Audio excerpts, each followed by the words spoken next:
Kamareddy municipal ఎన్నికల నిధుల వ్యవహారం చర్చనీయాంశంగా మారింది. ఎన్నికల విధులు నిర్వహించిన ఉద్యోగులు సిబ్బందికి రెన్యూమరేషన్ చెల్లించలేదని ఆరోపణలు వినిపిస్తున్నాయి.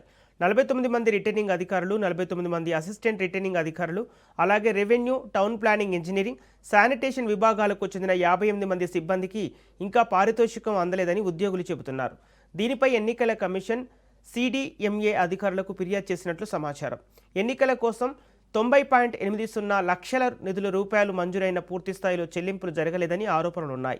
గత మున్సిపల్ కమిషనర్ టీపీఓపై నిధుల దుర్వినియోగం ఆరోపణలు రావడంతో పాటు 30 లక్షల రూపాయల రెన్యూమరేషన్ ఫండ్పై అనుమానాలు వ్యక్తమవుతున్నాయి. మరోవైపు డీజిల్ బిల్లుల చెల్లింపుపై పెట్రోల్ బంకు యజమాని కలెక్టర్కు ఫిర్యాదు చేయడంతో 2.30 లక్షల విడుదల చేసినట్టు తెలుస్తోంది.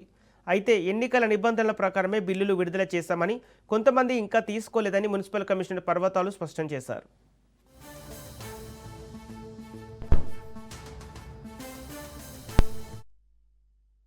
ఎలక్షన్లలో కొంతమంది ప్రభుత్వ ఉద్యోగులకు రెమ్యునరైజేషన్ ఇవ్వలేదని చెప్పేసి మా దృష్టికి వచ్చింది.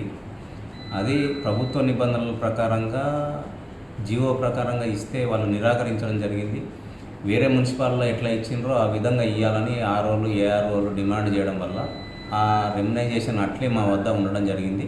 దానిని సిడిఎంఏ మేడంకి, ప్రభుత్వానికి లేఖపూర్వకంగా రాయడం జరిగింది. మరి అది వచ్చే లోపే ఇక్కడ ఉన్న ఆర్ఓలు, ఏఆర్ఓలు, ప్రభుత్వ ఉద్యోగులు ఎవరైతే టీచర్లు ఉన్నారో 75% తీసుకుపోవడం జరిగింది. ఆ జీవో ప్రకారంగా మేము ఇవ్వడం జరిగింది.